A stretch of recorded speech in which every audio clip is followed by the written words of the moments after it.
Welcome, स्वागत है आप सभी का हमारे YouTube चैनल पढ़ रहे के ऊपर। और आपको हमारी पढ़ रहे के नाम से ऐप भी मिल जाएगी। आप प्ले स्टोर पर जाकर पढ़ रहे ऐप को इंस्टॉल कर सकते हैं और हमारे साथ पढ़ रहे की टीम में शामिल हो सकते हैं। आज का जो हमारा टॉपिक है उसके बारे में हम डिस्कशन करते हैं। ये बहुत ही इम्पोर्टेंट टॉपिक है बोर्ड के लिए भी। टॉपिक का नाम है parallel plate capacitor. Parallel plate capacitor.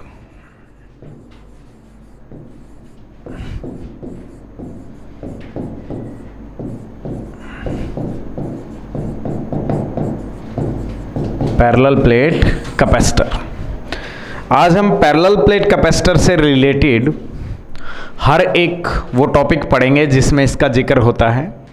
ठीक है, इसके ऊपर किस तरीके के न्यूमेरिकल बन सकते हैं बोर्ड में, हर एक बात हम डिस्कस करेंगे।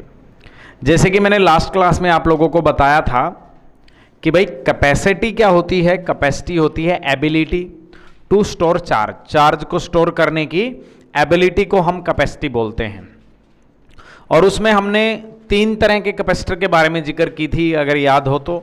स्पेरिकल, सिलेंड्रिकल भी हो सकते हैं, और पैरेलल प्लेट। अगर 2 प्लेटें आपने पैरेलल अरेंज कर दी तो पैरेलल प्लेट कैपेसिटर हमने बनाया था। ठीक है, तो सबसे पहले मैं बात करता हूं कि इसको सिंबॉलिक रिप्रेजेंटेशन हम क्या दे सकते हैं पैरेलल प्लेट कैपेसिटर को। तो पैरेलल प्लेट कैपेसिटर को आपको पता है हम ये वाला ऐसे रिप्रेजेंट करते हैं। दोनों प्लेटें बिल्कुल पैरेलल होनी चाहिए और सेम, इनके बीच में एक गैप भी होना चाहिए। और दोनों प्लेटों का जो एरिया, देखो प्लेटें ऐसे होंगी, आपको सिर्फ ये वाला पार्ट दिखाई दे रहा है, तो इसका ये मतलब है कि ये वाला एरिया आपको इधर ऐसे अरेंज किया हुआ है, तो ये प्लेटें ऐसे हैं। ठीक है, तो इस वाले एरिया की अगर मैं बात करूं तो इसे कहते हैं एरिया ऑफ प्लेट, और इसे कहते हैं सेपरेशन। यानी यहां पे क्या है, यहां पे है एरिया ऑफ प्लेट, और ये क्या है, सेपरेशन बिटवीन प्लेट्स। प्लेट्स के बीच का सेपरेशन। ये हमारा पैरेलल प्लेट कैपेसिटर रहता है। क्योंकि कई बच्चे ऐसे कंफ्यूज हो जाते हैं कि सर ये वाले एरिया की बात कर रहे हैं बीच में। नहीं, मैं इस एरिया की बिल्कुल भी बात नहीं कर रहा हूं।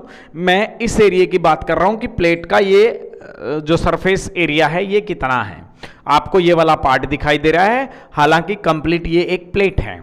ठीक है, तो ये इसका सिंबल रहता है।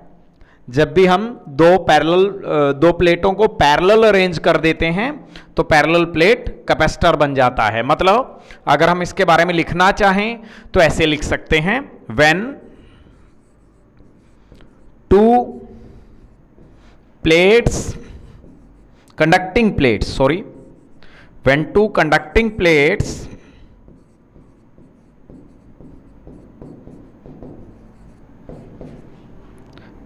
arranged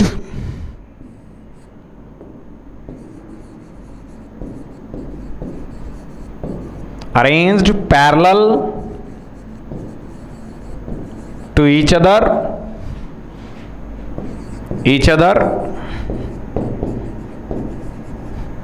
formation is called, this formation is called, this arrangement आप कह सकते हो, is called parallel plate capacitor।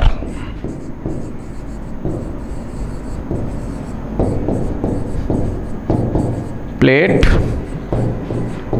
Capacitor, इसको आप पैरेलल प्लेट कैपेसिटर बोलते हैं। तो जब 2 प्लेटों को हमने पैरेलल अरेंज कर दिया तो हमारे पास पैरेलल प्लेट कैपेसिटर बन गया। ये प्लेट का एरिया है, ये वाला, ये गैप है प्लेट्स के बीच का, और इस तरीके से हम इसको कंप्लीटली डिफाइन कर सकते हैं कि पैरेलल प्लेट कैपेसिटर क्या होता है। आगे देखिएगा, पैरेलल प्लेट कैपेसिटर या पैरेलल प्लेट कंडेंसर भी बोल सकते हो, कोई दिक्कत नहीं। कैपेसिटर का दूसरा नाम कंडेंसर भी होता है, तो आप इसको कैपेसिटर की बजाय अगर कंडेंसर के नाम से भी जानो तो भी कोई दिक्कत नहीं है। ठीक है, अब कोई भी कैपेसिटर हो जी, कैपेसिटर का या कंडेंसर का काम क्या है? कैपेसिटर का काम है चार्ज को स्टोर करना। मतलब कैपेसिटर के पास कैपेसिटी होती है, तो अब हम अगला टॉपिक है जिसके बारे में हम जिक्र करने वाले हैं, पैरेलल प्लेट कैपेसिटर की कैपेसिटी क्या होगी। बट उस कैपेसिटी पे जाने से पहले मैं एक बार आपको एक छोटे से नोट में एक चीज सिखाऊंगा और वो चीज आपने ध्यान से समझना है, ठीक है। तो देखिएगा वो चीज क्या है, मैं नोट में सिखा रहा हूं ताकि आपको पैरेलल प्लेट कैपेसिटर अच्छे तरीके से पढ़ा सकूं। तो नोट में मैं एक चीज आपके सामने लिख रहा हूं, इसको थोड़ा ध्यान से समझने की कोशिश करना। याद रखिएगा, अगर कहीं पे भी दो कंडक्टर हैं, ये मैंने आपको पहले भी बताया था, this is your conductor number first, this is your conductor number second. अगर आप यहां से मान लीजिएगा पॉजिटिव चार्ज को इसके ऊपर लेके जाते हैं, मान लो आपने यहां से पॉजिटिव चार्ज उठाया और इसमें भर दिया ऐसे, तो ऑब्वियस यहां पर उतना ही नेगेटिव बन जाएगा। तो हम अगर इसको बोलेंगे कि इस पे प्लस क्यू चार्ज आ गया और इस पे माइनस क्यू चार्ज आ गया, ऐसा बोल सकते हैं। और आपको पता है जहां पे भी चार्ज इकट्ठे हो गए कुछ डिस्टेंस पे, जैसे यहां पे चार्ज प्लस क्यू हो गया, यहां पे चार्ज माइनस क्यू हो गया, तो एक कंडक्टर पे आपको पॉजिटिव चार्ज नजर आ रहा है, एक पे नेगेटिव, तो इट मींस इन्होंने चार्ज को स्टोर कर लिया है। पहले तो दोनों न्यूट्रल थे, इसने क्यू चार्ज स्टोर कर लिया, इसने क्यू चार्ज स्टोर कर लिया। कहने का मतलब अरेंजमेंट ने क्यू चार्ज स्टोर कर लिया, ये कैपेसिटर ही बन गया अपना, ठीक है कि नहीं। अब आपको पता है जहां पे चार्ज आ गया, चार्ज आने से उसके पास पोटेंशियल आ गया, तो इसके पास एक पॉजिटिव पोटेंशियल आ गया और इसके पास एक नेगेटिव पोटेंशियल आ गया, तो आपको पता है इन दोनों के बीच में एक पोटेंशियल डिफरेंस क्रिएट हो गया। उस पोटेंशियल डिफरेंस को पीडी को मैं वी मान लेता हूं। और इस अरेंजमेंट की कैपेसिटी का मैंने फॉर्मूला आपको बताया था, चार्ज बाय पोटेंशियल डिफरेंस। ये फॉर्मूला मैंने आपको पहले बताया था, एक बार फिर बता रहा हूं। तो कैपेसिटी जो यहां होनी चाहिए वो होनी चाहिए चार्ज बाय पोटेंशियल डिफरेंस। अब कई बच्चे सोच रहे हैं सर पोटेंशियल डिफरेंस तो समझ आ गया क्या चीज है, चार्ज समझ नहीं आया, आपने माइनस क्यों नहीं लिया सर, इधर पॉजिटिव क्यों लिया। आप चाहे माइनस लिखिएगा, बट यहां पे लिखना मैग्नीट्यूड है आपने, तो किसी भी चीज पे अगर मोड लगा दोगे तो वो प्लस की है। कैपेसिटी कभी भी नेगेटिव नहीं होती, that's why I am direct यहां पे यूजिंग प्लस क्यू। ओके, आप माइनस क्यू लेते हो तो इसका मोड करके लेना पड़ेगा, तो प्लस क्यू ऑटोमेटिकली वो प्लस क्यू बन जाएगा, बिकॉज कैपेसिटी कभी नेगेटिव नहीं होती है। ये मैंने लास्ट क्लास में भी बहुत डिटेल में डिस्कस किया था आप लोगों से। तो ये हमारा, अगर आपने इतना भी याद कर लिया तो आपका काम चल जाएगा। This is your note number first. तो एक बार जल्दी से स्क्रीन को रोक के आप इसका स्क्रीनशॉट ले लीजिएगा, कॉपी में नोट कर लीजिएगा। बहुत ही इंपॉर्टेंट टॉपिक आप लोगों को मैं करवाने जा रहा हूं, जो बोर्ड के लिए बहुत इंपॉर्टेंट है, ठीक है। तो एक दूसरा नोट और है, वो भी आपको याद रखना पड़ेगा। वो मैंने देखो क्या सिखाया था आप लोगों को दूसरे नोट में। दूसरे नोट में एक्चुअली मैंने आप लोगों को एक बात बताई थी, देखिएगा क्या थी वो बात। मैंने आपको बोला था भाई कहीं पे भी अगर एक आपकी प्लेट है और कहीं पे ये वाली प्लेट है, तो इस वाली प्लेट को अगर मैं अर्थ कर देता हूं ऐसे, तो मैंने आपको एक चीज बताई थी कि पहले मैंने इस प्लेट, ये कैपेसिटर का प्रिंसिपल बताया था मैंने, अगर मैंने इस प्लेट पे ऐसे पॉजिटिव चार्ज दे रखा है इस प्लेट पे अगर मैंने पॉजिटिव चार्ज दे रखा है और इसके बगल में मैं एक ऐसी प्लेट ले आया जिसका एक हिस्सा अर्थ से जुड़ा हुआ है, तो होता क्या है यहां पे समझने की चीज होगा क्या, ये वाला जो पॉजिटिव है इधर आ जाएगा सारे का सारा। क्यों? कारण सुनिएगा उसका। जब कभी भी अर्थिंग होती है तो अर्थिंग क्या करती है, जिस तरफ अर्थिंग है उससे दूसरी तरफ वाले चार्ज को खींचने की कोशिश करती है। वो इस कोशिश में ये वाला चार्ज यहां आने की कोशिश करेगा, मतलब यहां पहुंच जाएगा। ये पहुंचने की कोशिश तो यहां कर रहा है, नीचे जाऊं मैं, बट क्यों नहीं जा पा रहा, क्योंकि बीच में यहां पे एयर है और एयर इंसुलेटर होती है, उसमें से चार्ज का फ्लो नहीं हो सकता। तो दैट्स वाई होगा क्या, जैसे ही आप इसका अर्थिंग करोगे ये सारे का सारा पॉजिटिव इधर से खत्म हो जाएगा ऐसे, और प्लेट का जो नया रूप होगा वो ऐसा होगा, इधर कोई चार्ज नहीं, सारा पॉजिटिव इधर आ जाएगा ऐसे जितने भी पॉजिटिव थे सारे एक जगह इकट्ठे हो जाएंगे। अब क्या होगा इसकी वजह से सामने वाली प्लेट पे इंडक्शन हो जाएगा, इधर नेगेटिव इसके आ जाएंगे और इसके पॉजिटिव कहां चले जाएंगे, इधर, और इधर से वो अर्थ में चले जाएंगे, बैक साइड से वो ऐसे इधर आके और इधर से अर्थ में चले जाएंगे। तो अरेंजमेंट कुछ ऐसा हो गया। मतलब मैं डायरेक्ट इतना लंबा ना बताने की बजाय डायरेक्ट आगे से ये बोलूंगा कि अगर ये पैरेलल प्लेट कैपेसिटर है तो इसके यहां पर अगर मैं प्लस क्यू चार्ज कंसीडर करता हूं तो यहां पर माइनस क्यू चार्ज है। वो मेरे को खुद को सोचना पड़ेगा कि ऑलरेडी मैंने इसका अर्थिंग कर रखा है, मैं दिखाऊं चाहे ना दिखाऊं, क्योंकि कैपेसिटर का प्रिंसिपल यही है। इसी प्रिंसिपल पे तो आगे से याद रखिएगा, अगर मैं कैपेसिटर के अंदर प्लस चार्ज और माइनस चार्ज दिखवा रहा हूं तो इट मींस मैं इन प्लेटों पे क्यों नहीं दिखा रहा, यह कॉन्सेप्ट आपको पता होना चाहिए। दूसरा आपका यह है।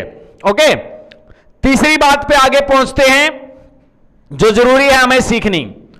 अब आपको पता है कि इस प्लेट पे अगर पॉजिटिव चार्ज है, इस प्लेट पे उतना ही नेगेटिव चार्ज आ जाएगा, पॉजिटिव इसका अर्थ में गया हुआ है। तो जहां पे भी प्लस और माइनस कुछ डिस्टेंस पर इकट्ठे हो जाते हैं तो इलेक्ट्रिक फील्ड चलना स्टार्ट कर देता है, यू नो वेरी वेल। तो यहां से होगा क्या, इलेक्ट्रिक फील्ड लाइन चलनी स्टार्ट कर देगी। ऐसे मैं कलर चेंज कर रहा हूं, ऐसे इलेक्ट्रिक फील्ड लाइन चलनी स्टार्ट कर देगी आपकी, ऐसे ऐसे। तो इट मींस यहां पे एक इलेक्ट्रिक फील्ड बन गया। और ये हमने इलेक्ट्रोस्टैटिक के ही फर्स्ट चैप्टर में पढ़ा था कि वो सिग्मा बाय एप्सिलॉन नॉट होता है। क्या होता है, यहां पे जो इलेक्ट्रिक फील्ड बनेगा सिग्मा बाय एप्सिलॉन नॉट। अब आप कहेंगे सर सिग्मा क्या है, सिग्मा यहां पे प्लस सिग्मा है, यहां पे माइनस सिग्मा है। जब कभी भी सरफेस पे चार्ज होता है तो हम सिग्मा शब्द इस्तेमाल करते हैं। क्या मतलब है इसका मैं आपको समझा दूंगा, देखिएगा क्या मतलब है सिग्मा का। सिग्मा को basically charge per unit area बोलते होते हैं। ओके, अब आप कहेंगे sir charge per unit area कुछ समझ नहीं आया। पहले तो इसका मतलब यह समझ लीजिएगा कि जहां पे प्लस सिग्मा है वहां पे पॉजिटिव चार्ज मिलेगा, जहां माइनस सिग्मा है वहां माइनस चार्ज मिलेगा, पहली चीज। दूसरी चीज आपको समझाता हूं, मान लीजिएगा इस प्लेट पे इधर क्यू चार्ज है, तो ये रहा क्यू, और इस प्लेट का जो एरिया है वो है ए, तो इसका सिग्मा क्या हो गया, इस पे total charge divide by this area. Okay, similarly minus minus area, तो इसके लिए भी निकाल सकते हैं माइनस सिग्मा की वैल्यू। ओके, तो सिग्मा हमें बताता है कि सरफेस पे चार्ज बांटा गया है बस। और इलेक्ट्रिक फील्ड कितना होता है प्लेटों के बीच में, सिग्मा बाय एप्सिलॉन नॉट। तीसरे नंबर का नोट भी आप क्लियर कर लीजिएगा, ये वाला सिग्मा को कहते हैं surface charge density, surface charge density इसका नाम है सिग्मा का। जहां पे भी सरफेस पे चार्ज बंटेगा ये पक्का आएगा, ठीक है। चौथे नंबर पे आपको एक और बात बताता हूं, वो और समझिएगा क्या है। चौथे नंबर के नोट में जो मैं आपको बताने जा रहा हूं वो बड़ा इंपॉर्टेंट है। अगर दो प्लेटें हैं और इनके बीच में इलेक्ट्रिक फील्ड है, ये पॉजिटिव है, ये नेगेटिव, आपको पता है क्यों है, तो electric field sigma by epsilon not होता है, ये आपको पता है। और हमने एक चीज और सीखी है कि इलेक्ट्रिक फील्ड हमेशा हायर पोटेंशियल से लोअर पोटेंशियल की तरफ जाता है। इट मींस इस प्लेट का पोटेंशियल हायर है, इसका लोअर है, तभी तो वो हायर टू लोअर जा रहा है। तो यहां पे इसका यह मतलब है इन दोनों प्लेटों के बीच में एक पोटेंशियल डिफरेंस भी है। अगर आपने इन दोनों प्लेटों के बीच में पोटेंशियल डिफरेंस निकालना है तो उसका और फार्मूला समझ लीजिएगा क्या होता है, ध्यान से सुनो। हमने पढ़ा था इलेक्ट्रिक फील्ड होता है dv by d r, dv जो होता है वो ईडीआर हो गया। अब डीवी को अपन पोटेंशियल डिफरेंस बोलते हैं, इसको अपन इलेक्ट्रिक फील्ड बोलते हैं, पता ही है, इसको अपन गैप बोलते हैं, गैप। ओके, तो इसके अकॉर्डिंग फॉर्मूला बन गया potential difference between plate equal to electric field कितना है, सिग्मा बाय एप्सिलॉन नॉट, और गैप कितना है प्लेटों के बीच का, डी। तो पोटेंशियल डिफरेंस कैपेसिटर की प्लेटों के बीच में इतना होता है। तो नोट नंबर 5 में इन सबको कंबाइन कर देता हूं मैं और आपको समझा रहा हूं कि क्या बन गया। 4 नोट आप लोगों ने पढ़ लिए, इलेक्ट्रिक फील्ड कितना, पोटेंशियल डिफरेंस कितना, सिग्मा का क्या मतलब, और इनको सबको 5वें नोट में एक जगह लिख देता हूं। कैसे देखिएगा, हमने पढ़ा कि ये वाला ऐसे कैपेसिटर इधर प्लस सिग्मा इधर माइनस सिग्मा, और सिग्मा का मतलब charge per unit area, area of plate, ये वाला, ये अगर गैप है, ये अगर आपका गैप है डी, तो इलेक्ट्रिक फील्ड इधर की तरफ सिग्मा बाय एप्सिलॉन नॉट, तो electric field sigma by epsilon naught, और potential difference between plates electric field into gap. अगर आपने इतना याद कर लिया तो आप समझिएगा कैपेसिटर के बारे में कोई दिक्कत नहीं बोर्ड में आपको, ठीक है। तो ये चीजें आप अच्छे तरीके से समझ लीजिएगा। अब हम अपना टॉपिक स्टार्ट करते हैं। ये 5 नोट अगर आपने अच्छे से समझ लिए तो आपको दिक्कत ही नहीं होगी कुछ।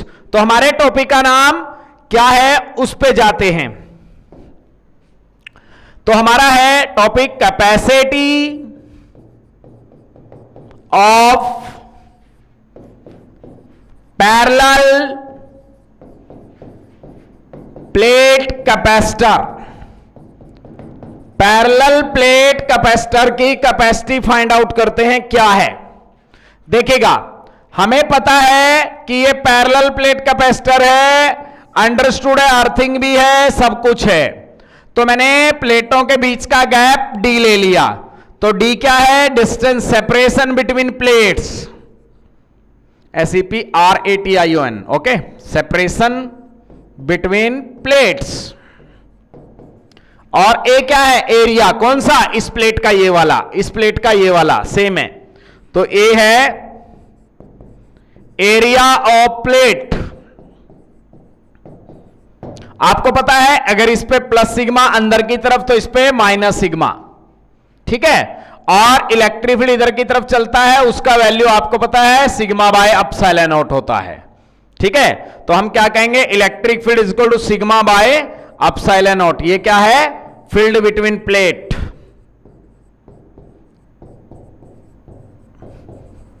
ओके, नाउ कैपेसिटी निकालनी है। Let C be the capacity. मैंने मान लिया कि कैपेसिटी क्या है इस कैपेसिटर की, सी। तो कैपेसिटी का स्टैंडर्ड फार्मूला क्या है, charge by potential difference. Equation number first, charge क्या होता है, सिग्मा इनटू एरिया। ये वाला लेते हैं। कौन सा रिलेशन यूज किया, यूजिंग सिग्मा क्या होता है, चार्ज बाय एरिया। तो ये वाला रिलेशन यूज कर लिया। तो चार्ज क्या हो गया, sigma into area. Sigma positive लेना है, इसी का चार्ज लिखना होता है, मैंने बताया पॉजिटिव होती है कैपेसिटी, और एरिया इस प्लेट का ये वाला लिख दिया। अब पोटेंशियल डिफरेंस निकालना रह गया। पोटेंशियल डिफरेंस आप कैसे निकालोगे बताना, बताया तो था, इलेक्ट्रिक फील्ड को गैप से मल्टीप्लाई कर दो। तो इलेक्ट्रिक फील्ड कितना है, sigma by epsilon not into में डी, ये पोटेंशियल डिफरेंस है। और चार्ज की और पोटेंशियल डिफरेंस की वैल्यू इस इक्वेशन नंबर 1 में फीड कर देते हैं और देखते हैं क्या आता है। ध्यान से समझिएगा, ठीक है ना। एक बार इसको आप रोक के स्क्रीन को स्क्रीनशॉट ले लो या इसको अच्छे तरीके से समझ लो, ठीक है। आगे बढ़ते हैं, देखिएगा। तो हमने क्या करना है, अगले स्टेप में हमने पुट करना है charge and potential difference in first. तो हमें क्या मिलेगा, चार्ज का वैल्यू क्या था, सिग्मा इनटू एरिया, और कैपेसिटी सॉरी पोटेंशियल डिफरेंस का वैल्यू क्या था, sigma by epsilon not into D. आप देख सकते हो सिग्मा से सिग्मा कैंसिल हो जाएगा, तो कैपेसिटी बच गई A epsilon naught by d. Okay, ये है capacity. A area of plate, d gap between plates, और एप्सिलॉन नॉट क्या है उसके बारे में और सीख लीजिएगा एक बार। ये हमारा पैरेलल प्लेट कैपेसिटर है दोस्तों। तो एरिया इन प्लेटों का होता है, गैप ये वाला होता है, एरिया प्लेट्स का होता है। ओके, एप्सिलॉन नॉट इनके बीच का मीडियम है, प्लेटों के बीच में। तो इनके बीच में एप्सिलॉन नॉट का ये मतलब है कि इनके बीच में वैक्यूम है, फ्री स्पेस है। ओके, तो ये फार्मूला बन गया वैक्यूम के लिए। यानी ये कैपेसिटी का फार्मूला कब है, ये कैपेसिटी कब है, capacity in case of vacuum, vacuum जहां पे कुछ भी ना हो, फ्री स्पेस आप बोल सकते हो, हवा के मॉलिक्यूल भी ना हो, तो ये फार्मूला लगेगा। ओके, अब किसी बंदे ने कह दिया कि हमने प्लेटों के बीच में पानी डाल दिया, प्लेटों के बीच में कोई और डाइलेक्ट्रिक डाल दिया, तो कैपेसिटी पर असर पड़ेगा, ऑब्वियस पड़ेगा, ठीक है ना, क्योंकि एरिया और डी तो बदलेंगे नहीं, फिर ये वाला बदल जाएगा, क्योंकि एप्सिलॉन नॉट तो फ्री स्पेस के लिए होता है। तो कैपेसिटी अगर आपसे कोई अदर मीडियम में पूछे, ठीक है, उसको और एक बार समझते हैं। तो capacity for the other medium, इसको क्या कहते हैं, अगर यहां पे फ्री स्पेस के अलावा कुछ भी है तो कैपेसिटी इन अदर मीडियम, क्या बोलेंगे इसको, capacity in other medium, capacity for other medium. अगर फ्री स्पेस नहीं है तो क्या करेंगे,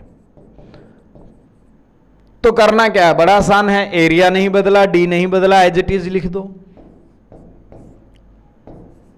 बदल क्या गया, एप्सिलॉन नॉट, एप्सिलॉन की जगह आप, एप्सिलॉन नॉट की जगह आप एप्सिलॉन लिख दीजिएगा। एप्सिलॉन क्या है, आपको पता है, फर्स्ट चैप्टर में पढ़ा था, एप्सिलॉन नॉट अब उस मटेरियल का परमिटिविटी है, वो आपको गिवन होगा जो इसमें डाला गया है। ओके, अब इसको थोड़ा सा और हम अच्छे तरीके से समझ सकते हैं। एक बार ये दोनों फार्मूले आप अच्छे तरीके से समझिएगा, ठीक है, फिर मैं इसको और थोड़ा सा डिटेल में आगे डिस्कस करता हूं, समझिएगा कैसे, ध्यान देना अगले स्टेप पे, ठीक है ना।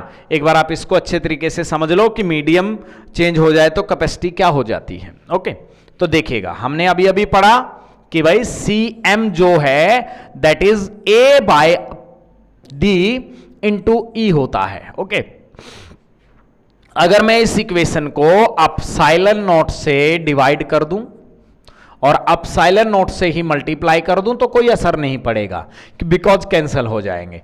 ऐसा करने से मेरे साथ ये घटना घट गई, A epsilon naught by d अलग कर दिया मैंने और ई बाय एप्सिलॉन नॉट मैंने अलग कर दिया। और यू नो वेरी वेल, ऐसा करने से A epsilon naught by d और ऐसा करने से ये जो है इसको बोलते हैं के। ओके, इस के को क्या कहते हैं, डाइलेक्ट्रिक कांस्टेंट। किसका, वो मीडियम जो आपने प्लेटों के बीच में डाला उसका, ठीक है। तो dielectric constant E bye epsilon not के बराबर होता है, मतलब पैरेलल प्लेट कैपेसिटर की प्लेटों के बीच में जो मीडियम डाला उसका डाइलेक्ट्रिक कांस्टेंट। अगर मैं इसको थोड़ा सा और डिटेल में समझूं तो ये हमारा Cm है, कैपेसिटी फॉर द मीडियम, और ये वाला फैक्टर आपको पता है हमारा C, capacity for the vacuum, और ये हमारा है डाइलेक्ट्रिक कांस्टेंट। तो हमारी कैपेसिटी का वैक्यूम वाली कैपेसिटी और मीडियम वाली कैपेसिटी में ये रिलेशन हो गया।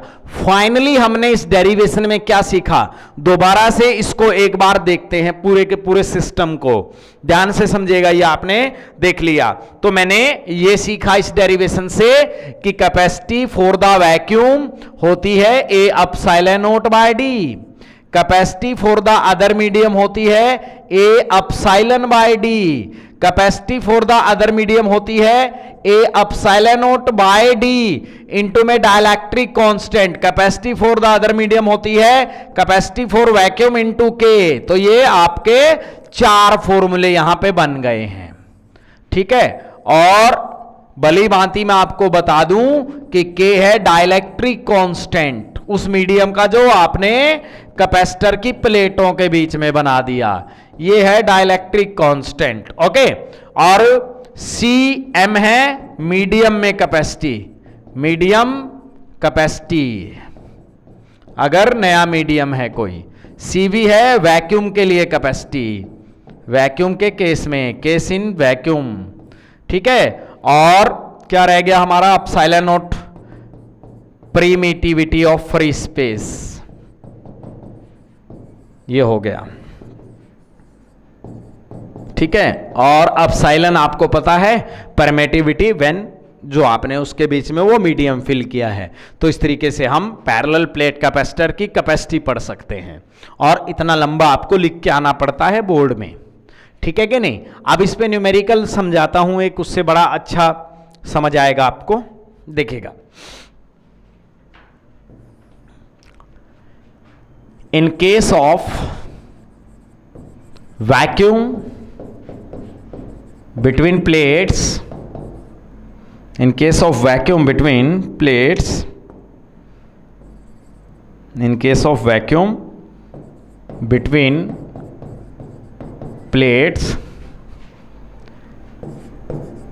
capacity is 20 microfarad. Find capacity in new medium,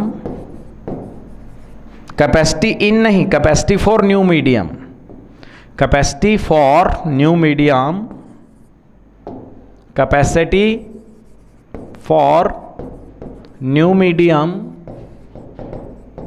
if dielectric constant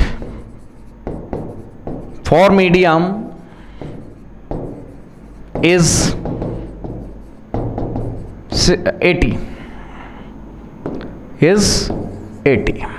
okay, answer. Capacity for vacuum दे रखी है 20 माइक्रोफेराड, और कैपेसिटी फॉर द मीडियम हमें कैलकुलेट करनी है, और डाइलेक्ट्रिक कांस्टेंट आपको 80 दिया गया है। तो अभी अभी फार्मूला पढ़ा था कि capacity for medium, capacity for vacuum into के टाइम्स, तो CM, CV is your 20 microfarad into में 80. तो now it become इतना माइक्रोफेराड, 1600 माइक्रोफेराड आपका कैपेसिटी बन जाएगा उस कैपेसिटर का। मतलब कैपेसिटर की प्लेटों के बीच में वैक्यूम बनाओगे तो कम कैपेसिटी मिलेगा, और अगर उसके बीच में हाई डाइलेक्ट्रिक कांस्टेंट का कोई भी मीडियम भर दोगे, तो आपने ये चीज़ देखी होगी, हमने ये चीज़ देखी है, तो हमारे घर में जो इलेक्ट्रिसिटी के लिए मिस्त्री आते हैं तो वो बोलते हैं कि पंखे के अंदर आपका कैपेसिटर नहीं है, तो वो कैपेसिटर डाल के जाते हैं। अगर हम उस कैपेसिटर को हाथ में लेते हैं तो हमें उसके चारों तरफ ऑयली जैसा कुछ नज़र आता है, तो एक्चुअल में वो क्या होता है, प्लेटों के बीच में कोई डाइलेक्ट्रिक डाला होता है, इसीलिए वो थोड़ा सा ऑयली लगता है हमें, बिकॉज आपको पता है डाइलेक्ट्रिक डालने से कैपेसिटी बढ़ जाती है।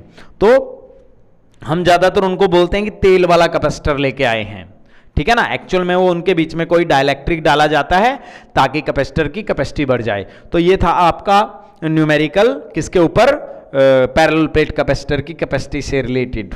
ओके, नेक्स्ट टॉपिक पे हम थोड़ा सा डिस्कस करते हैं पैरेलल प्लेट कैपेसिटर में ही। देखिएगा क्या पैरेलल प्लेट कैपेसिटर में हम क्या पढ़ने वाले हैं आगे।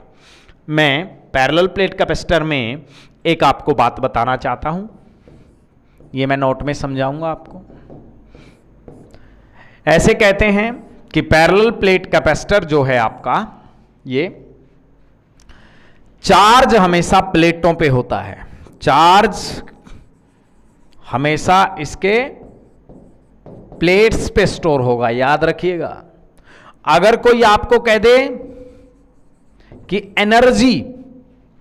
एनर्जी कितनी स्टोर हो सकती है, तो एनर्जी हमेशा वॉल्यूम में स्टोर होती है, याद रखिएगा।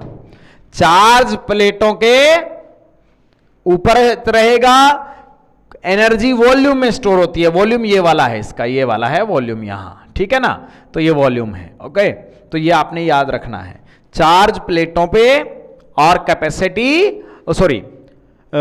एनर्जी वॉल्यूम में होगी। अब ये आप पूछेंगे कि सर एनर्जी कितनी स्टोर होगी इसमें, तो ये हम नेक्स्ट क्लास में डिस्कस करेंगे। Thank you.